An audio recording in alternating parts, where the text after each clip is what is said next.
Voice of Indonesia. Dari Indonesia untuk dunia. Voice of Indonesia dari Indonesia untuk dunia pendengar hari ini ya. Tepatnya tanggal 13 Februari menjadi hari yang spesial tentunya untuk seluruh insan radio di penjuru dunia. Termasuk tentunya di Indonesia. Gimana enggak ya kalau tanggal 13 atau hari ini ditetapkan UNESCO sebagai Hari Radio Sedunia pada tahun 2011 silam. Dan ini melansir laman resmi UNESCO, radio ini terus menjadi salah satu media paling terpercaya dan digunakan di dunia.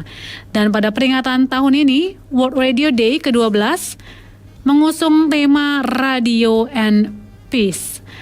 Dan dalam peringatan Hari Radio kali ini, saya sudah tersambung ya dengan seorang pendengar radio SW dari Pontianak, Bapak Rudi Hartono. Ini garis keras nih kayaknya ya. Pendengar garis keras nih ya Bapak Rudi Hartono. Dan sudah tersambung melalui Zoom kami nih pendengar. Halo, selamat siang Pak Rudi. Halo, selamat siang. Assalamualaikum warahmatullahi wabarakatuh. Waalaikumsalam warahmatullahi wabarakatuh. Gimana kabarnya Pak Rudi hari ini? Alhamdulillah baik. Sehat ya Pak ya? Pontianak, sehat, alhamdulillah. Pontianak diguyur hujan. Sama, Jakarta juga Sabtu Minggu kemarin ini mager ya, pada mager nggak kemana-mana karena diguyur hujan nih Pak Rudi nih. Ya. Oh jadi Pontianak juga hujan ya? Ya sama, hujan. Oke, padahal Imlek sudah berlalu, lalu Cap Gome juga sudah berlalu ya, masih hujan nih. Dan ini hari ini hari spesial Pak Rudi, ini hari radio internasional ya, World Radio Day. Dan tentunya tadi saya sudah sebutkan Pak Rudi ini pendengar garis keras nih ya, pendengar radio garis keras nih. Pengen tahu juga nih sebenarnya sejak kapan sih Pak Rudi mendengarkan siaran radio? Oke, terima kasih. Mendengarkan radio ini sudah saya tekuni sejak tahun 1988, sekitar 34 tahun yang lalu ketika masih duduk di bangku SMP waktu itu ya. Oke, terus kenapa akhirnya jatuh cinta ya dengan radio nih? Pasti menarik ceritanya nih Pak Rudi. Ya. Sebenarnya radio ini kan kita di kala itu masih kecil ya, masih belia. Tentunya ada satu alat yang unik gitulah ya. Itu bisa mengeluarkan sinyal magnetik. Tentu dan suaranya juga kita dari luar negeri bisa kita dengar di Indonesia. Dan bagi kita ini sangat spesial dan merupakan kemajuan teknologi di saat itu yang kita ketahui begitu. Jadi tertarik ya, ini benda apa sih ya kok bisa ngeluarin suara ya. Lalu dulu itu waktu SMP Pak Rudi biasanya dengerin program apa atau acara apa nih awalnya? Kalau pertama kali malah saya mendengar radio asing. Waktu itu saya juga berteman dengan seseorang yang waktu itu dia beda umur jauh ya. SMA waktu itu dia. SMA, kemudian komunitasnya di kala itu ada juga yang di luar yang sudah bekerja gitu. Kami mendengarkan radio pertama kali itu malah radio Australia. Radio Australia, dan kita benar kata Mbak tadi ya, kita aliran keras karena memang kita tidak mendengar berita itu, informasi itu di kala itu ya. Masalah pemerintahan yang sekarang, yang kemarin waktu itu ya, pemerintahan waktu itu kita tidak dengar di Indonesia. Ketika kita mendengar di radio luar, radio Australia tentu yang sangat ekstrim lah begitu ya, BBC, VOA, dan Deutsche Welle. Jadi kita tuh tertarik gitu dan semangat untuk mendengarkan radio. Ini yang kita cari. Oke. Jadi informasi-informasi tentang Indonesia tapi dari kacamata orang luar seperti itu ya Pak Rudi ya? Ya betul, dari kacamata orang luar. Jadi kita waktu itu kan memang media kita dalam tanda kutip dibelenggu lah gitu ya, dengan pemerintahan yang pada waktu itu.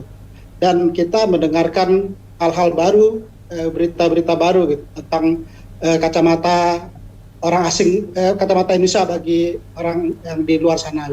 Oke.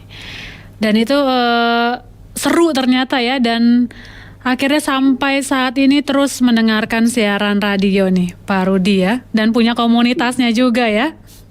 Ya betul. Dan ya sangat ya seru. Dimulai dari situlah itu kita coba membangun komunitas itu gitu. Dari kesamaan hobi begitulah. Dari hobi ya. Lalu Pak Rudi kan tadi cerita dari tahun 1988 dan masih mendengarkan sampai saat ini. Pasti Pak Rudi memperhatikan ya program dan acara-acara di radio, kontennya. Ini menurut Pak Rudi sendiri nih, untuk terkait siaran radio saat ini, kalau dibandingkan dengan dulu nih Pak Rudi mendengarkan siaran radio, ini apa nih perbedaannya? Mungkin plus minusnya kali ya? Ya, dulu ya kita dengan sekarang memang sangat jauh berbeda. Sangat jauh berbeda, karena dulu kita di Indonesia itu tidak bisa mendengar berita yang saya bilang ekstrem tadi ya. Tetapi kini dengan kemajuan teknologi itu kita bisa mengetahui apa saja gitu tentang berita apa saja, baik di dalam maupun di luar negeri, dan sangat cepat. Ini juga sebenarnya di luar ekspektasi saya ya. Saya juga dari 80-an itu mengikuti gitu. Bagaimana stasiun radio itu perlahan satu persatu hijrah ya, ke internet, kemudian ke aplikasi, kemudian satu persatu juga menutup siarannya. Dan yang paling bertahan itu memang di radio di Asia Tenggara. Saya memang lebih ke passion menikmati yang berbahasa Indonesia itu. Jadi kalau bahasa Inggris itu ya sesekali saja. Jadi memang karena perkembangan teknologi banyak yang akhirnya hijrah ke teknologi yang lain, atau bahkan ada banyak juga yang gulung tikar begitu ya, apalagi untuk radio internasional ya Pak Rudi ya. Ya betul, betul sekali. Dan kita juga menjadi bagian itu. Kita misalkan salah satu contoh Radio Nederland. Ketika Radio Nederland itu ingin menutup siaran berbahasa Indonesia, kita melakukan petisi. Itu kita lakukan pernah 2 kali melakukan petisi itu, dan akhirnya tidak jadi ditutup. Tetapi dengan perkembangan itu di masa 80-an ya, 80-an 90-an. Jadi radio itu masih mengeluarkan istilahnya aura positif yang luar biasa lah gitu ya, untuk mendengarkan pendapat daripada pendengar. Dan kini itu tidak bisa lagi, karena memang informasi yang luar biasa itu ditandai dengan pada waktu itu zaman milenial gitu, tahun 2000-an, dan itu sangat melesat. Dan satu persatu di usianya 70 tahun, 80 tahun itu bahkan tutup, itu menyedihkan kalau menurut saya. Dan kita ya mau tidak mau sebagai pendengar ya bisa mengikhlaskan gitu, dan tentunya tapi kecintaan kita dengan radio itu tidak akan pernah tergantikan lagi. Lalu menurut Pak Rudi, apa yang akhirnya ya membuat orang seperti Pak Rudi dan teman-teman yang lainnya masih terus tetap setia mendengarkan radio, dikala orang-orang lainnya mungkin sudah pindah gitu ya, sudah ganti channel gini? Ya. Yang membuat kami tetap terus mendengarkan radio, pertama itu memang didasari hobi. Itu hobi itu tidak, namanya kita mendengar radio itu, kalau kita tidak mendengar radio mungkin ya seminggu atau beberapa hari itu ada yang kurang. Kayak kita masakan tuh ada kurang bumbunya. Itu hobi. Dan yang kedua, kita ini kan menyukai hal yang orang sudah tinggalkan. Rasa-rasanya kalau kita juga ikut ke orang yang banyak, itu rasa-rasanya rugi gitu. Apa yang telah kita dengar, apa yang telah kita rintis saat ini ya kita pertahankan gitu. Karena memang selagi radio itu ada, pendengar itu juga ada. Itu yang kita tetap bangun, dan kita tetap berusaha untuk menggaungkan ayo dengar radio. Jadi selagi radio itu masih ada, pendengarnya pun masih ada ya Pak Rudi ya? Iya. Jadi tetap optimis untuk radio masih tetap bisa berkiprah ya di era milenial ini ya? Ya, benar sekali. Zaman boleh berubah, tapi radio jangan berubah. Zaman boleh berubah tapi hati jangan ya, jangan berubah. Jangan pindah ke lain hati. Lalu Pak Rudi sendiri melihat ketertarikan generasi muda saat ini seperti apa nih terhadap radio? Saya melihat itu ketertarikannya menurun, boleh saya bilang menurun. Kita juga berusaha, berupaya begitu untuk menularkan ataupun ya kata regenerasi lah, regenerasi kepada ruang lingkup kita, kepada anak, kepada keluarga, tentu dengan mengadakan temu pendengar. Temu pendengar itu kan ya, kita adakan 2 tahun sekali, 2 sampai 3 tahun sekali lah. Kita adakan dan kita juga menamakannya temu keluarga pendengar radio. Jadi bukan temu pendengar, temu keluarga pendengar. Jadi harapan kita kepada keluarga yang mungkin yang dulu mungkin belum sempat dengar radio, yang seumuran saya mungkin ayo dengar radio. Kemudian kepada anak-anak yang istilahnya penasaran apa sih radio itu, ayo kita perkenalkan. Dan bahkan kita juga mengundang ini loh penyiarnya, baik itu yang sudah pensiun maupun yang sudah masih aktif gitu kan. Dan ini kita ingin membangun kecintaan kita kepada kaum milenial ini gitu. Dan kita dampaknya itu juga memang tidaklah signifikan karena memang yang simpel tadi ya, mereka lebih tertarik ke medsos. Padahal radio-radio yang ada saat ini juga banyak hijrah juga ke internet, ke media sosial, bahkan ke aplikasi. Tapi kalau ditanya nanti nih sama generasi milenial nih Pak Rudi, radio itu seperti apa sih bentuknya? Ini sudah susah ya nemuin radio konvensional ya Pak Rudi ya? Ya betul sekali. Dan kita juga padahal ada digital juga, ada konvensional, ada digital, dan bahkan ya, saya juga jujur saja ada memiliki di 2 jenis radio itu gitu. Karena kita rindu gitu ketika kita memutar radio itu. Oh, iya. Kita cari ada cara yang manual gitu, yang saya biasa posting di medsos saya. Iya.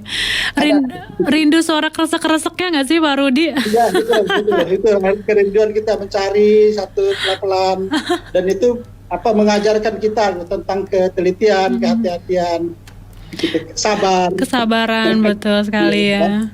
Banyak hal. Ya, ini menarik sekali. Dan memang Pak Rudi ini punya klub pendengar radio nih, Borneo Listener Club. Ini bisa diceritain sedikit nih Pak Rudi tentang klub pendengar tersebut? Ya, klub pendengar ini Borneo Listener Club itu saya dirikan sama teman-teman itu tanggal 1 Januari 2010. Sebenarnya ini istilahnya launchingnya itu di September waktu itu. September 2009. Ketika itu saya ada temu pendengar begitu dengan radio Australia dan radio Nederland. Nah, ketika itu saya ingin dirikan komunitas, mari gitu. Teman-teman yang ada di Kalimantan waktu itu ada beberapa orang, kemudian Pulau Jawa dan Sulawesi, Makassar. Ayo kita bangun klub ini, dan kita juga sudah mulai gitu. Di 2009 kita mulai terbitkan buletin, tetapi kita resmikan di Pemangkat waktu itu di Pontianak ya, itu tanggal 1 Januari. Itu lebih mengingatkan momen itulah, gitu. Momen tahun baru, orang merayakan klub yang kita bangun ini gitu. Dan klub ini alhamdulillah sampai hari ini masih eksis, dan kita juga ada mempadukan program gitu. Program kita mengundang penyiar, itu tadi yang saya namakan temu keluarga pendengar radio. Itu kita mengadakan di Indonesia, temu pendengar itu. Jadi kita mengundang penyiar dari beberapa stasiun radio yang ingin hadir, termasuk Voice of Indonesia. Juga ada kita undang gitu. Kemudian ada program yang kedua itu Dexter. Dexter itu anggota klub, istilahnya yang anggota yang ingin berkunjung ke stasiun radio di mana radio itu dipancarkan, itu kita pergi ke sana. Jadi ini juga sudah kita melakukan 4 kali kunjungan di stasiun radio, dan alhamdulillah kena pandemi ya, jadi berhenti dulu gitu. Jadi ini kita tutup. Jadi intinya kita komunitas ini tetap hidup, komunitas ini tetap mencintai yang namanya radio itu. Oke. Ini Borneo Listener Club berarti hanya di Kalimantan saja ya Pak Rudi ya? Seluruh Indonesia. Oke, di seluruh Indonesia. Mungkin awalnya di Kalimantan lalu ke berbagai tempat di Indonesia.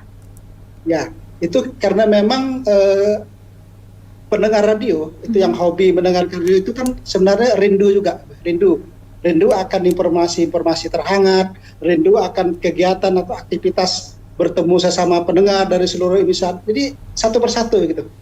Jadi dari Kalimantan untuk Indonesia. Jadi satu persatu bergabung rindu karena memang kita untuk klub yang aktif itu yang memang dirindukan orang-orang yang hobi dengan radio. Jadi kita yang terus eksis dengan media sosial kita itu jadi terus berkembang dan akhirnya ya alhamdulillah kalau di fanbase BLC itu ada sekitar 3.900-an yang bergabung di situ gitu. Ya tentunya itu dari seluruh Indonesia lah ya, dari pendengar-pendengar yang di Bangladesh, India dan sebagainya. Oke. Lalu kan tahun ini nih Pak Rudi tema Hari Radio adalah Radio and Peace. Lalu menurut Pak Rudi sendiri radio dan tema radio dan perdamaian ini bagaimana Pak Rudi melihat nih peran radio sendiri dalam menjaga perdamaian? Ya, kalau radio dan perdamaian itu sebenarnya kalau menurut kacamata saya kita berangkat radio ini adalah alat perjuangan. Ya kita tahu RRI itu menjadikan radio alat perjuangan dan saya juga mendengar ya, bahwa petinggi RRI itu bilang radio itu tidak akan pernah mati dan radio ini dijadikan alat perjuangan bangsa. Dan begitu juga dengan tetangga kita, misalkan radio Vietnam juga sama, menjadikan radio itu alat perjuangan, menjadikan radio itu memang sumber informasi gitu, untuk mempersatukan semua. Dan kita juga sebagai menjadi saksi gitu, bahwa radio ini beritanya aktual. Ya, kita pernah menyaksikan bagaimana persaingan sengit pemilihan presiden beberapa tahun yang lalu. Yang paling terpercaya adalah RRI. Yang lain itu tergantung yang bayar. Gitu. Jadi di situ ya nilai perjuangannya ya, perjuangan ini memihak tentunya kepada masyarakat begitu ya, kepentingan masyarakat ya Pak Rudi ya. Ya. Lalu apa harapan Pak Rudi di hari radio saat ini untuk radio ke depannya nih? Harapan saya tentunya radio tetap ada, radio dan badai tadi. Ya. Banyak cara orang menyebarkan informasi, banyak cara juga orang mendapatkan informasi. Tentu kita lihat mana yang tulus, mana yang palsu, begitu. Dan radio ini adalah media yang sangat tulus. Dan saya alhamdulillah diizinkan berkomunikasi dengan berbagai penyiar radio, berbagai stasiun radio, dan tentunya saya melihat semua humble, semua tulus. Dan tentunya saya berharap radio inilah, ketulusan inilah yang ada dari hati kita ini kita pertahankan. Dan tentunya saya juga menghimbau kepada semua yang menyaksikan ini, ayo kita terus mendengarkan radio, ayo kita gaungkan, ayo dengar radio gitu. Radio my soul, radio my heart, radio my life. Luar biasa sekali Pak Rudi tadi sempat menyatakan radio adalah media yang sangat tulus. Jadi memang langsung ke hati gitu ya penyampaiannya ya Pak Rudi ya. Nggak ada barrier ya. Betul. Setuju. Ya, terima kasih Pak Rudi atas waktunya sudah menyempatkan diri ngobrol-ngobrol bersama kami Voice of Indonesia nih pada hari radio World Radio Day hari ini. Terima kasih Pak Rudi. Oke, sama-sama. Terima kasih juga kepada Mbak dan kepada semua yang bertugas yang telah mengundang. Saya sangat berbahagia sekali menjadi bagian dari perayaan World Radio Day 2023 ini. Ya, terima kasih. Sama-sama Pak Rudi. Sekali di udara tetap di udara ya Pak Rudi ya. Ya betul, sekali di udara tetap di udara, kecuali udaranya hilang. Oke. Mati dong Pak Rudi kalau udaranya hilang ya. Kalau udaranya hilang berarti sampai kiamat. Oke. Tidak ada. Ya terima kasih sekali lagi, tetap sehat Pak Rudi, dan salam untuk teman-teman di sana, para pencinta radio, terutama untuk komunitas Borneo Listener Club ya. Oke, terima kasih Mbak. Mungkin kalau boleh di luar tema, pada tanggal 2 sampai 4 Juni tahun ini kita akan mengadakan temu keluarga pendengar yang ke-7. Ya, dan kita juga sudah undang Voice of Indonesia untuk hadir di kota Pontianak. Kali ini di kota Pontianak di Pulau Kalimantan. Wih, mantap. Dan ini adalah pertama kalinya kita adakan di Pulau Kalimantan. Luar biasa. Kita berharap bisa hadir nih ya Voice of Indonesia tadi tanggal 2 hingga 4 Juni ya 2023. Amin. Siap Pak Rudi. Ya. Terima kasih sekali lagi. Voice of Indonesia, dari Indonesia untuk dunia.